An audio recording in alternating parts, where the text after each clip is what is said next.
Bismillahirrahmanirrahim. Assalamualaikum warahmatullahi wabarakatuh. Waalaikumsalam warahmatullahi wabarakatuh. Innal hamdalillah nahmaduhu wa nasta'inuhu wa nastaghfiruh wa na'udzu billahi min shururi anfusina wa min sayyiati a'malina. May yahdihillahu fala mudilla lahu wa may yudlil fala hadiya lahu. Asyhadu an la ilaha illallah wahdahu la syarika lah wa asyhadu anna Muhammadan abduhu wa rasuluh, amma ba'du. Qala ta'ala fil Qur'anil Karim, a'udzu billahi minasyaitonir rajim. Bismillahirrahmanirrahim. Wal 'asr. Innal insana lafi khusr illa alladziina aamanu wa 'amilus sholihati wa tawassaw bil haqqi wa tawassaw bis sabr. Shadaqallahu azim. Rabbi shrah li sadri wa yassir li amri wahlul 'uqdatam min lisani yafqahu qawli. Bapak-bapak, ibu-ibu, hadirin hadirat yang insyaallah dimuliakan Allah Subhanahu wa taala. Alhamdulillah pada pagi ini kita masih diberikan sehat wal afiat sehingga kita bisa hadir di tempat yang mulia ini untuk menambah ilmu kita. Dan alhamdulillah kita selalu panjatkan kehadirat Allah Subhanahu wa taala dan tak lupa salawat serta salam tercurahkan kepada junjungan kita baginda Nabi besar Muhammad sallallahu alaihi wasallam. Telah hadir di tengah kita guru kita Al-Mukarram Bapak Haji Furqan Hasbi yang akan mengisi kajian pagi ini tentang tafsir Al-Quran. Untuk itu mari kita simak dan kita mudah-mudahan bisa menambah ilmu kita. Dan setelah kajian nanti akan disediakan sarapan pagi. Namun untuk mempersingkat waktu, marilah kita membaca basmalah bersama-sama. Bismillahirrahmanirrahim. Kepada yang mulia Bapak guru kita Haji Furqan Hasbi, waktu dan tempat kami persilakan. Bismillahirrahmanirrahim. Assalamualaikum warahmatullahi wabarakatuh. Alhamdulillah wassalatu wassalamu ala rasulillah. La haula wa la quwata illa billah, amma ba'd. Kita bersyukur pada Allah Ta'ala dan juga berbanyak sholawat untuk Rasulullah Muhammad sallallahu alaihi wasallam. Kita akan melanjutkan membaca tafsir Al-Marawi yang pada pertemuan lalu kita akan membaca 3 ayat, tapi ternyata baru 1 ayat, yaitu dari ayat 80 sampai 83. Kita baru membaca ayat yang ke-80. Bisa buka kembali di halaman 167.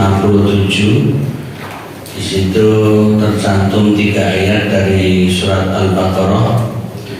Kita baca dari ayat 80, tapi nanti membaca keterangannya dari ayat 81. A'udzu billahi minasy syaithanir rajim.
am taquluna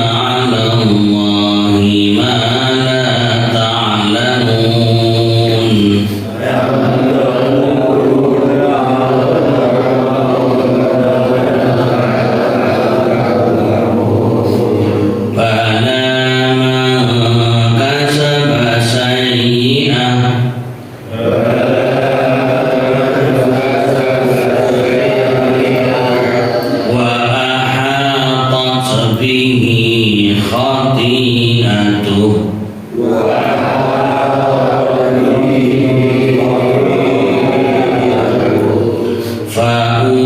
فأولئك أصحاب النار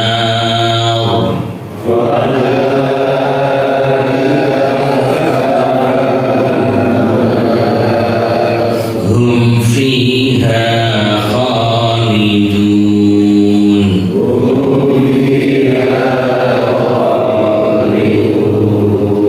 والذين آمنوا وعملوا الصالحات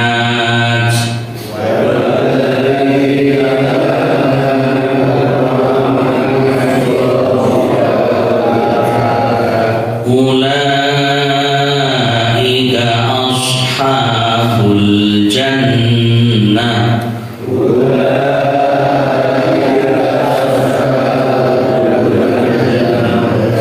هم فيها خالدون.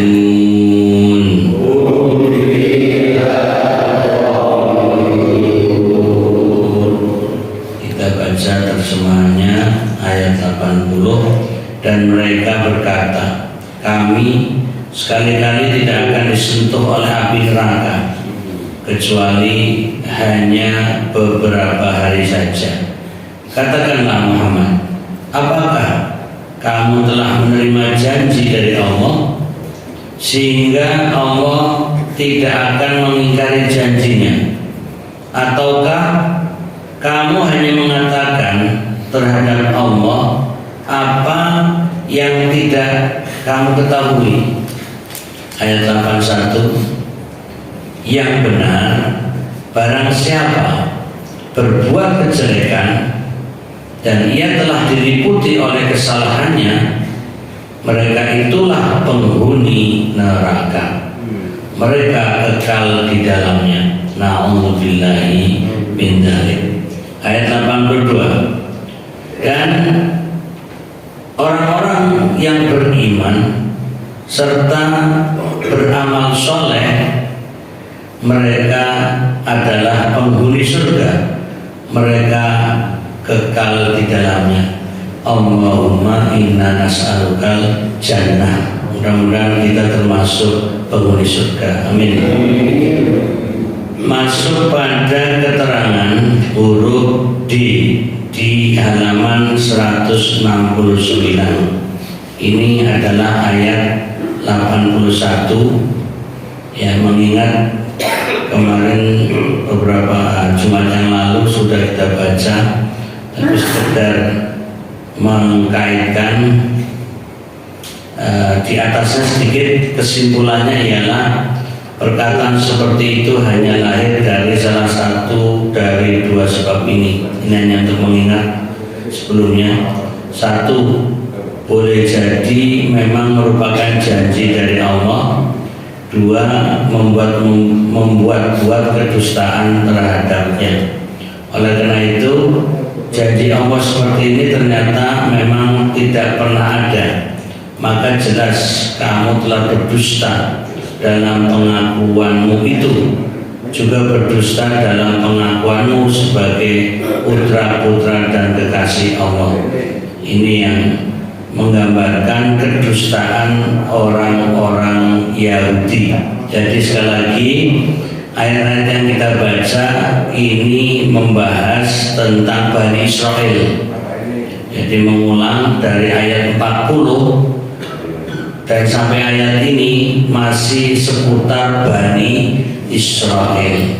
Dan nanti sampai 100 lebih, ya, ayat 100 itu masih juga membahas tentang Bani Israel. Tapi jangan kemudian seakan-akan ini hanya sejarah masa lalu, seakan-akan ini hanya untuk mereka, orang-orang Yahudi dan Bani Israel.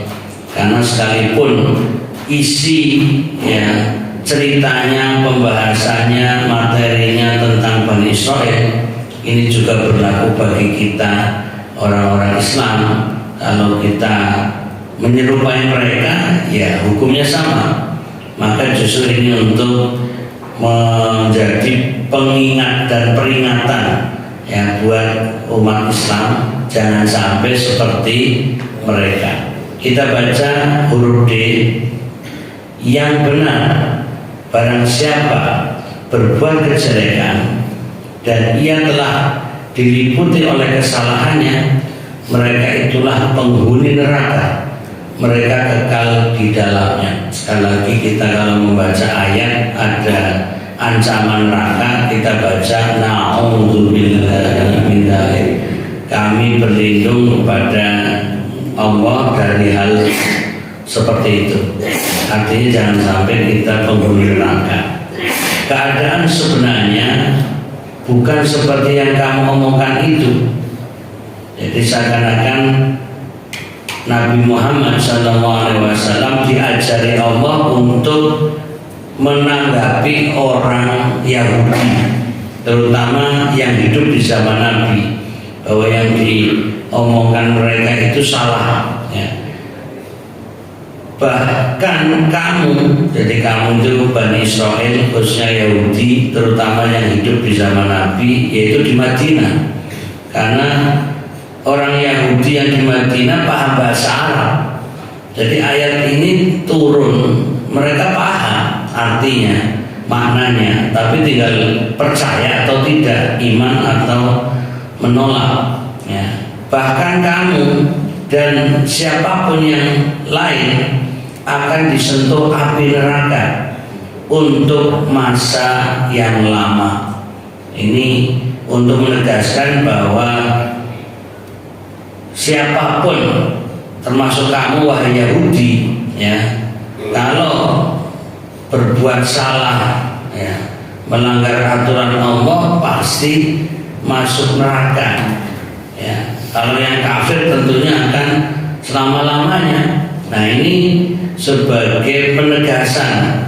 Alasannya karena pada ayat sebelumnya orang-orang Yahudi mengatakan kami sekali-kali tidak akan disentuh oleh api neraka.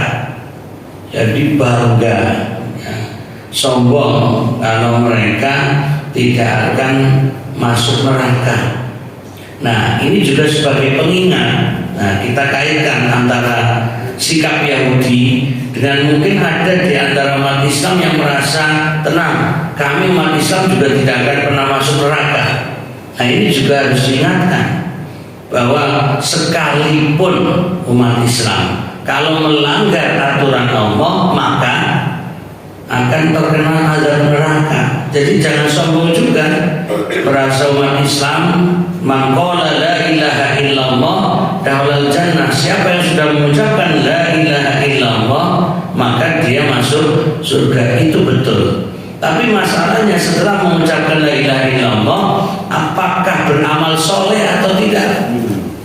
Kemudian di samping di sisi amal soleh, ada enggak kemaksiatan yang dilakukan, pelanggaran, bahkan kesyirikan?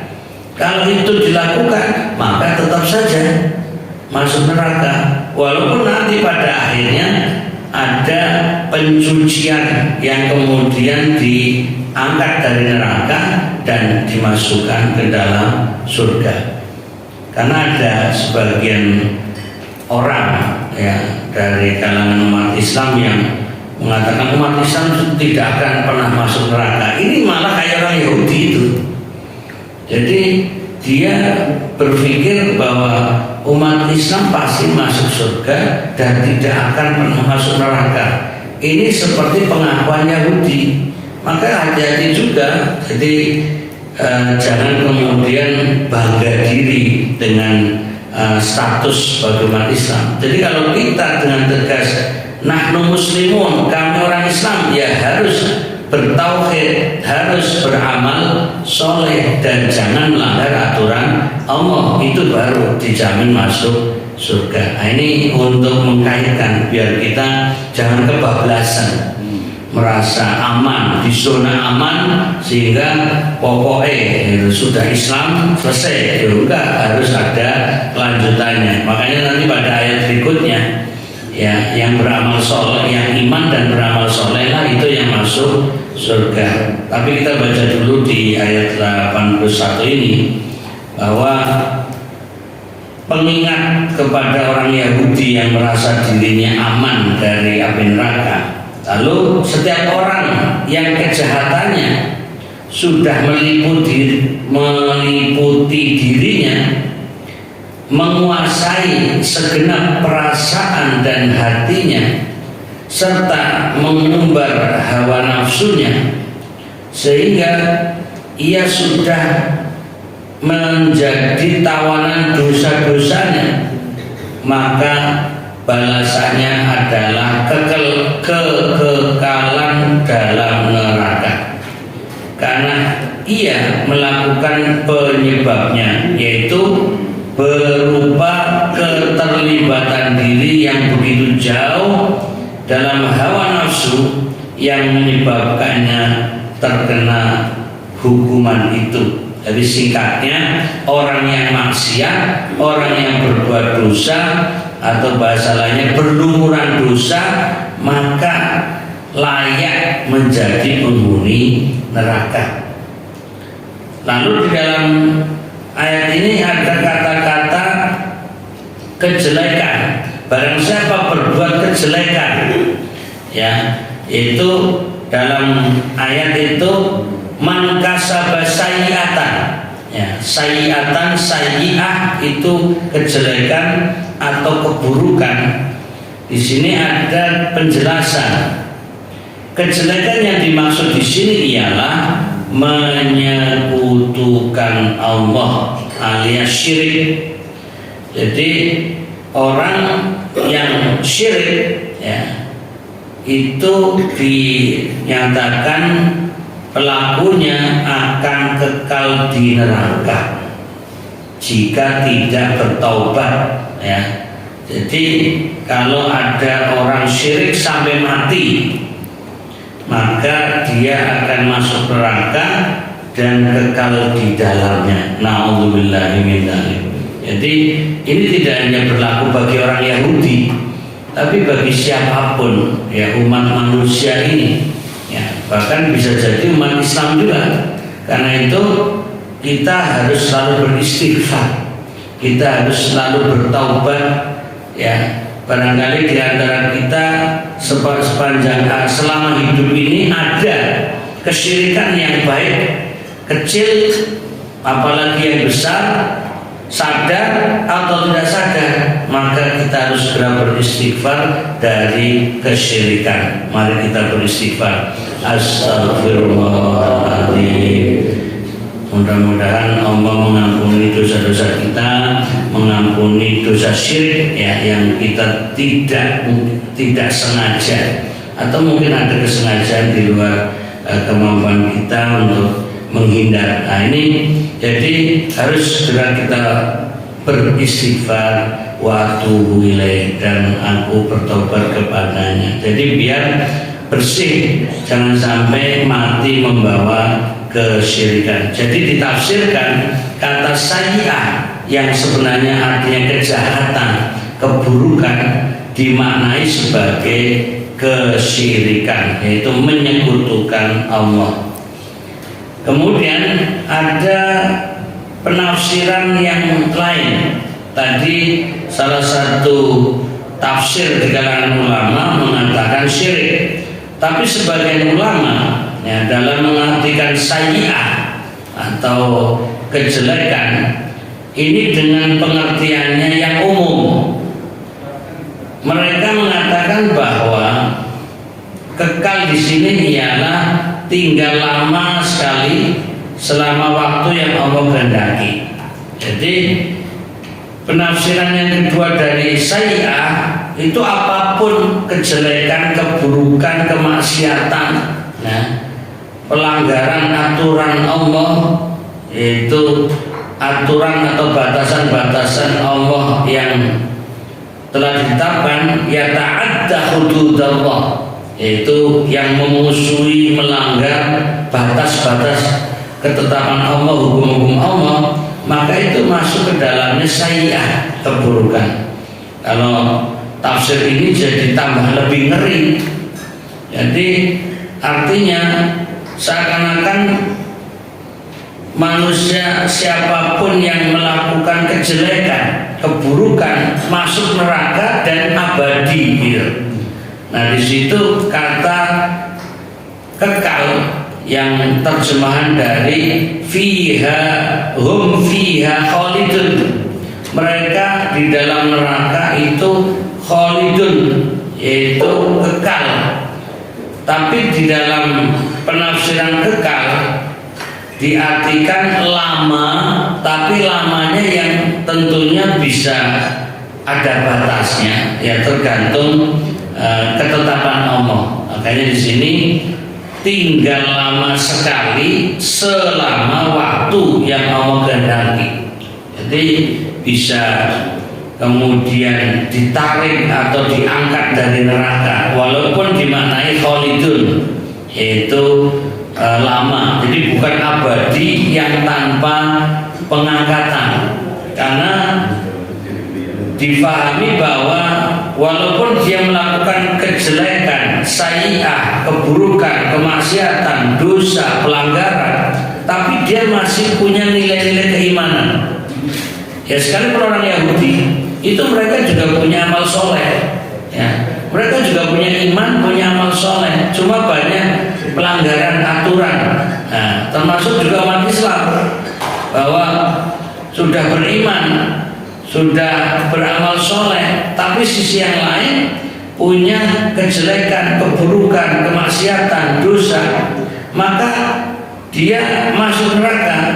Tapi masuk nerakanya dalam arti lama, tapi akan diangkat kembali. Artinya akan dimasukkan ke surga pada akhirnya. Cuma kan hanya Allah yang Maha tahu tentang batasan masing-masing orang.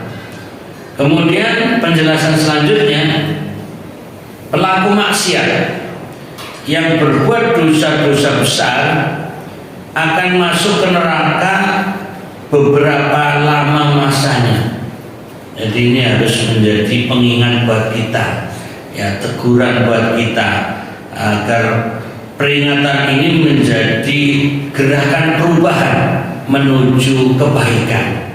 Jadi jangan kita terus berkubang di kemaksiatan dan dosa-dosa, apalagi dosa besar. Na'udzubillahi min dzalik. Jadi sekali lagi, sekalipun ayat ini masih membahas tentang kaum Yahudi, ya, jadi mereka Bani Israel, tapi tentu juga ayat ini menjadi ayat yang harus kita baca dan juga menjadi pengingat kita biar jangan sampai seperti mereka.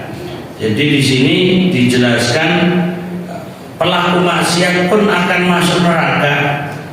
Hanya saja waktunya ya hanya Allah yang tahu, masuk ke neraka beberapa lama masanya. Ya, kalau orang Yahudi itu tadi hanya mengatakan ayyama ma'dudah, ya masuk neraka juga, tapi hanya beberapa saat. Jadi orang-orang Yahudi itu yang mengaku bahwa mereka bisa jadi masuk neraka, tapi ayyama ma'dudah, hanya beberapa hari. Tapi kalau kita tafsirkan hari menurut Allah, satu harinya itu sama dengan berapa? 1000 tahun menurut manusia. Berarti kan cukup lama. Bukan 1000 hari, 1000 tahun. Padahal kita hidup di dunia saja tidak sampai, ya 100 tahun aja sudah termasuk panjang umur untuk hari-hari ini, masa sekarang. Nah ini biar kita juga semakin menyadari, mari jangan merasa bangga diri dengan diri kita masing-masing. Mari kita evaluasi, introspeksi, bermuhasabah. Jadi jangan merasa sudah beramal soleh, ya kita sudah menjadi muslim, sudah beriman, sudah beramal soleh, lalu merasa tidak punya dosa, tidak punya salah. Justru ini yang kita khawatirkan, lalai, lupa, lepas kontrol, sehingga seakan-akan di zona aman.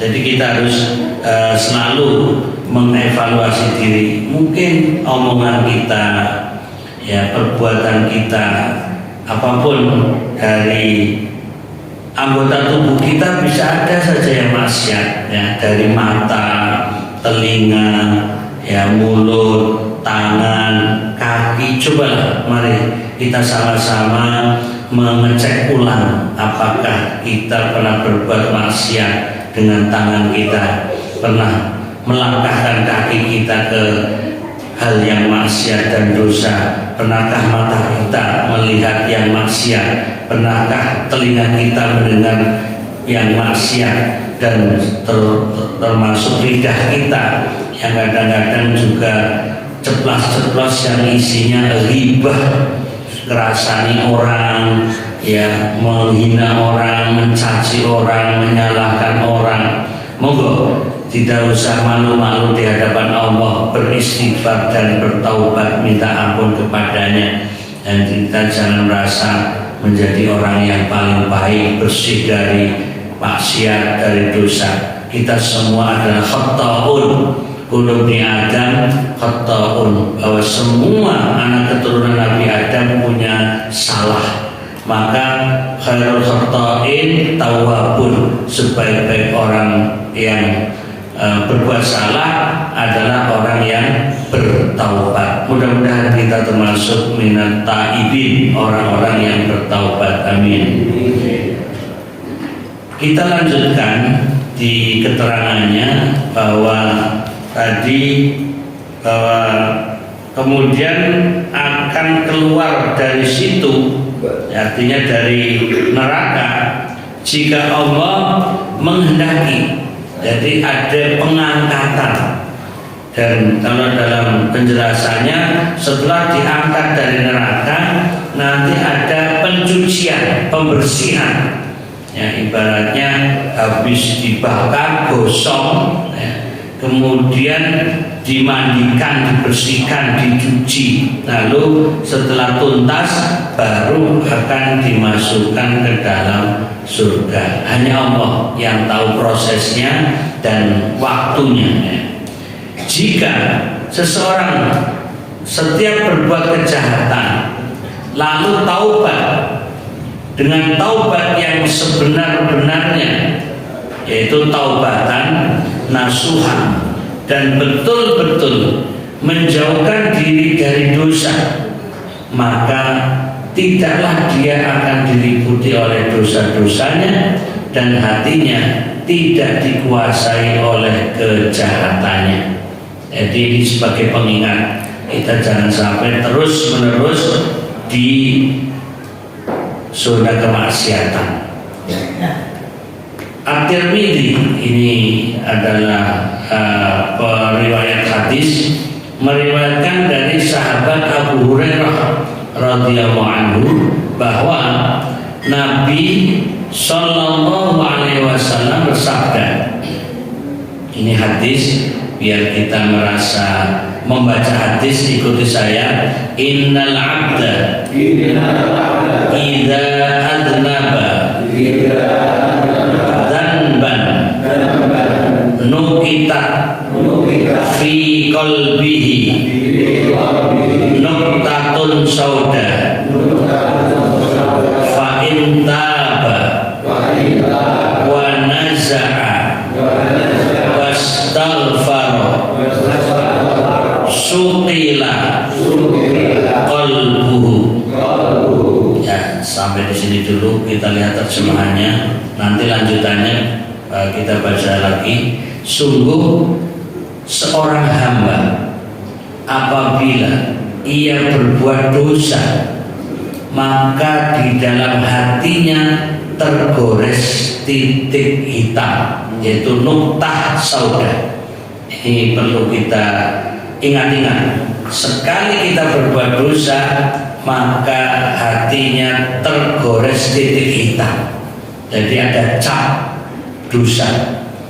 Kemudian fa'in taba, apabila ia taubat, wa naza'a, melepaskan diri dosa itu.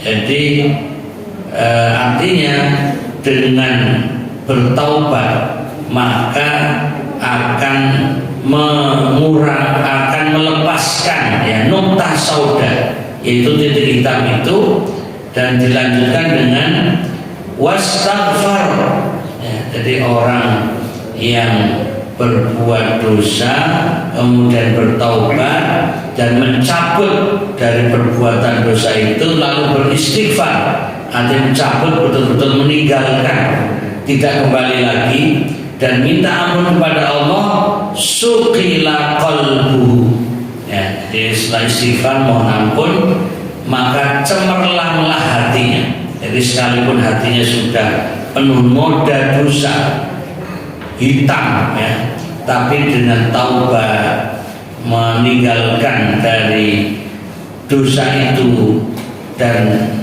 memperbanyak istighfar kepada Allah, akan suqila qalbuhu, cemerlanglah hatinya. Tapi bagaimanapun namanya manusia, kata orang umum apa katanya, tobat sambel lah ya. Sudah tahu pedes ya, kemudian berhenti, tapi kalau makan nyambel lagi. Nah, memang enak kan gitu. Nah itu sama, orang kadang sudah beristighfar, sudah taubat ya, sudah cemerlang hatinya, kembali lagi. Coba kita baca wa in ada zada hatta ta'luwa qalbahu fadzalika ar-ranu alladzi dzakarallah fil Qur'an kalla bal rana ala qulubihim ma kanu yaksibun. Coba perhatikan terjemahannya. Tetapi jika ia mengulang kembali, maka titik hitam itu semakin bertambah. Jadi sudah bertaubat tapi balik lagi ya, melakukan kemaksiatan lagi, maka titik hitam itu malah justru semakin bertambah hitam ya. Artinya walaupun tadi sudah cemerlang, dia rusak lagi, hitam lagi, sehingga menutup hatinya. Nah ini bahaya. Hatta ta'luwa qalbah, artinya kemaksiatannya menutupi hatinya sehingga semakin gelap, semakin hitam, sehingga sulit untuk membersihkan kembali. Jadi justru ini yang berbahaya. Sudah bertaubat kembali lagi, kemudian fadzalika ar-ron ya, artinya ar-ronu yaitu diartikan itulah dia tutup, yang diartikan ron ya, itu dia adalah tutup ron ya. Ron yang disebutkan Allah dalam Al-Quran ya. Di sini terjemahan dari Quran surat ke-83 ayat 14. Sekali-kali tidak demikian. Kalla bal, ini cara bacanya juga pakai berhenti dulu tanpa napas. Kalla bal rona, itu memang ada cara baca ketika membaca ayat ini pakai berhenti tapi nggak pakai nafas. Kalla bal rona ala qulubihim ma kanu yaksibun. Jadi bukan berhenti total tapi hanya berhenti sejenak. Nah ini cara bacanya. Nah artinya sekali-kali tidak demikian. Bahkan hati mereka telah ditutup oleh apa yang selalu mereka usahakan.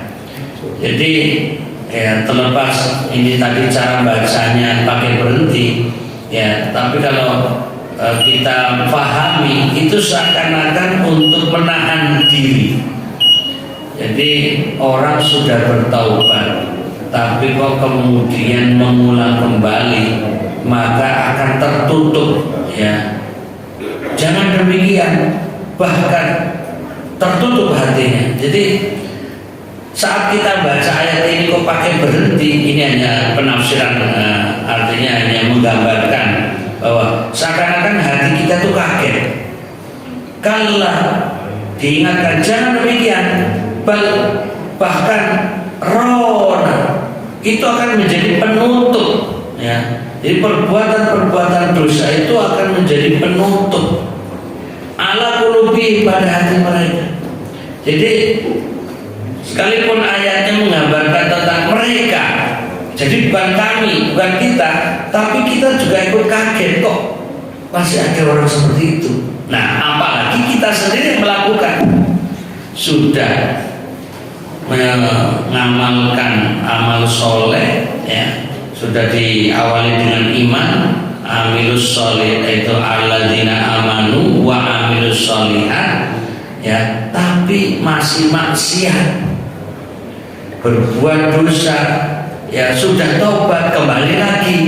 Ini adalah sesuatu yang menakjubkan, dan ini tidak mudah bagi orang yang tidak mau bermuhasabah untuk menyadarinya. Jadi malah semakin mendalam, semakin susah untuk melepaskan diri dari maksiat. Kalau orang sudah nyemplung, sudah masuk ke dalam perbuatan dosa, itu biasanya berat untuk melepasnya. Dia akan menikmati dengan kemaksiatan itu. Na'udzubillahi min dzalik. Selanjutnya, ya, ini untuk menuntaskan, mengingat waktunya, ya, masalahnya memulainya jam 6 lebih, ya, tadi jam 6:15, ya. Tapi sudah, pokoknya biarpun memulainya jam 6:15, jam 5:15, yang penting jam 6 selesai, gitu kan. Jadi artinya targetnya jam 6 selesai. Dan orang-orang yang beriman ini sebaliknya sekarang. Ini menjadi ayat motivasi. Tadi ayat pengingat dan untuk menyadarkan diri.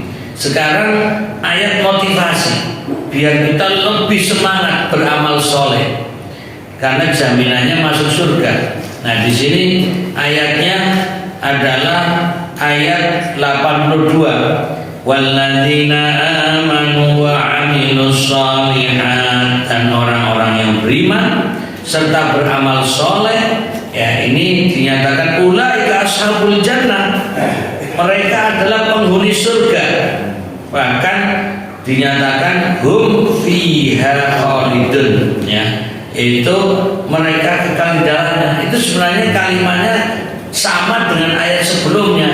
Jadi orang yang berbuat dosa, orang yang berbuat maksiat, ya, mereka akan menjadi penghuni neraka, mereka kekal di dalamnya. Nah, sekarang sebaliknya, orang yang beriman dan beramal soleh, mereka penghuni surga dan mereka abadi kekal di dalam surga. Ini ada kalimat yang serupa, ya.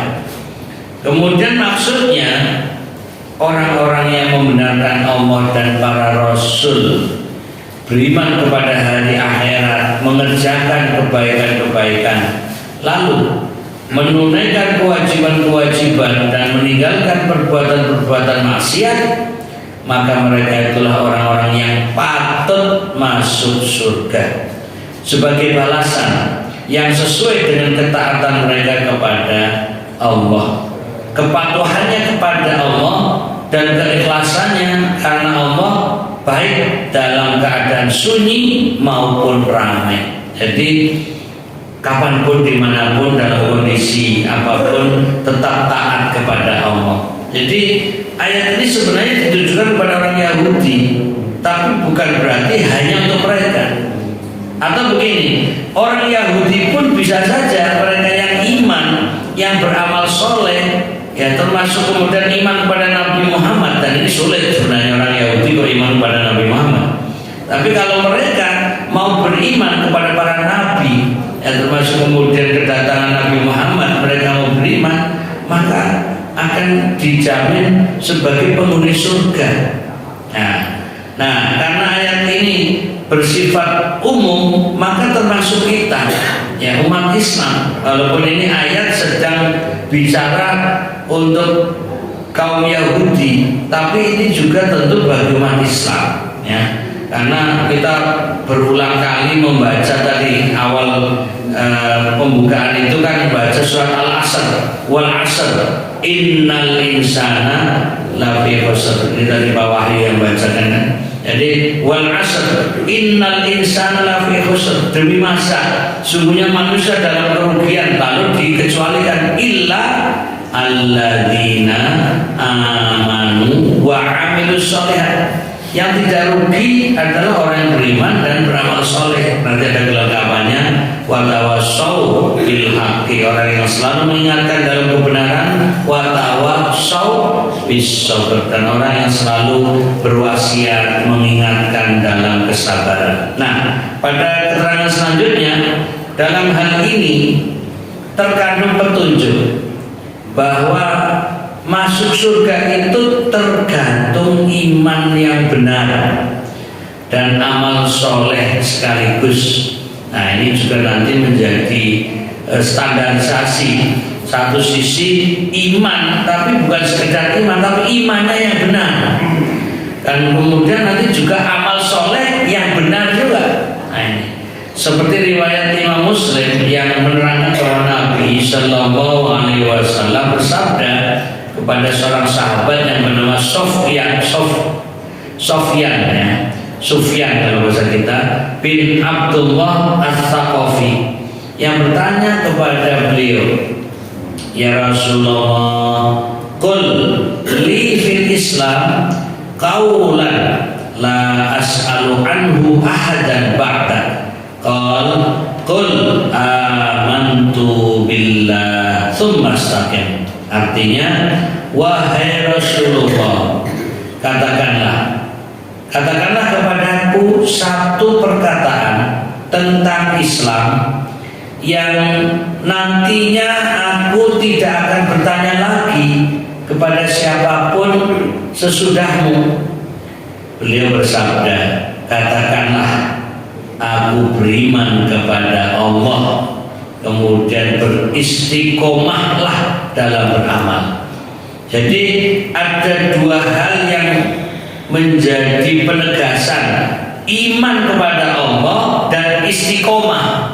Jadi bukan hanya mengucapkan la ilaha illallah amantu billah terus selesai, dia juga istiqomah dengan keimanannya dan diiringi dengan amal soleh. Penjelasan berikutnya, sunnatullah dalam Al-Quran telah biasa mengiringi janji pahala dengan ancaman.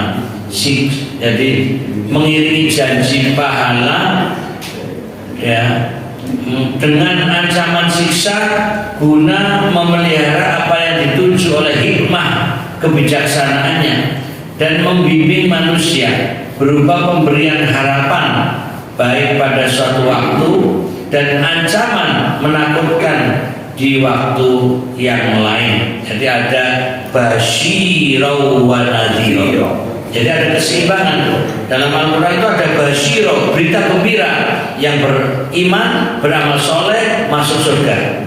Tapi nadhira, peringatan, yang berbuat dosa maka masuk neraka. Itu ada sunnatullah dalam Al-Quran, ada keselarasan mengiringi, ya, janji dan pahala itu.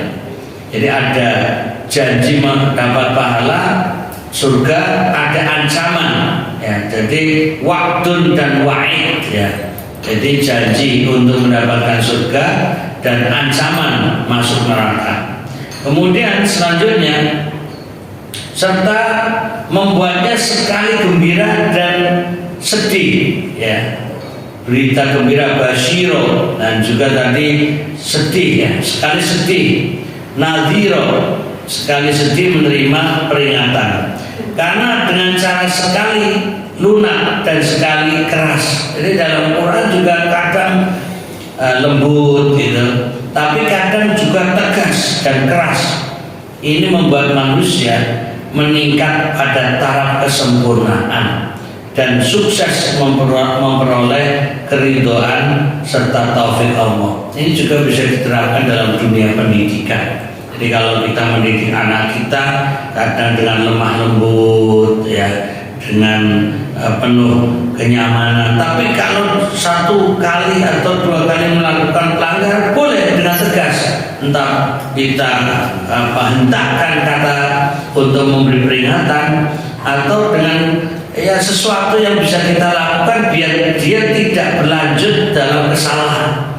Jadi boleh, jangan kemudian umpamanya orang tua mengingatkan anak lalu dituduh, wah ini keras, ya. Bukan selamanya tegas itu menjadi kesalahan, tapi juga jangan keras terus, tegas terus, gak ada kelembutan, gak ada kasih sayang, gak ada kenyamanan. Demikian pula seorang pengajar, guru, dosen, apapun, ya ada kelembutan, tapi juga ada ketegasan. Dan tentunya orang tua atau seperti wali murid juga jangan mudah menyalahkan. Sekali guru nempeleng langsung dilaporkan, kemudian diminta untuk bayar denda, gitu kan. Ya, ada kasus di Demak itu 12.500.000 yang akhirnya dikembalikan, tapi ditolak juga sama Pak guru ngajinya itu. Ini hanya cerita sekilas, artinya jangan sampai seperti itu. Jadi hanya gara-gara seorang guru yang ingin mendidik, ya, dia nempelin, selama nempelin itu hanya pengingat, hanya teguran, bukan menyakiti, bukan benci, itu wajar dan boleh. Ini kan zaman sekarang dikit-dikit guru mukul, dulu pakai sapu sampai dikasuskan ke pengadilan, sampai geger viral se-Indonesia kan. Jadi banyak orang tua wali murid yang juga sok menuntut. Jadi biar anaknya jangan diperlakukan hal-hal yang keras, padahal itu orang atau guru itu dalam rangka mendidik. Coba anak itu tidak sekolah, suruh dididik ibunya di rumah sendiri, suruh didik bapaknya di rumah sendiri, bisa nggak berhasil menjadi anak yang pintar? Kan belum tentu bisa gitu. Tapi kadang-kadang guru yang bersusah payah mendidik sekali salah dilaporkan. Ini sebenarnya yang jahat tuh gurunya apa orang tuanya itu? Waspadalah, waspadalah, jangan sampai kita melakukan hal seperti itu. Sebagai penutup, bahwa dan keridhaan Allah itu lebih besar, ya. Dan ini silakan nanti buka sendiri sebagaimana firman Allah dalam Quran surat 9 ayat 72. Demikian Bapak Ibu yang dirahmati Allah, nanti kita akan lanjutkan pada ayat 83 di pertemuan yang akan datang. Mudah-mudahan sehat selalu, tetap semangat. Mana semangatmu? Kayaknya pada kangen untuk mengucapkan semangat ini, biar makannya lahap gitu. Kita akhiri dengan kafaratul majlis. Subhanakallahumma wa bihamdika asyhadu an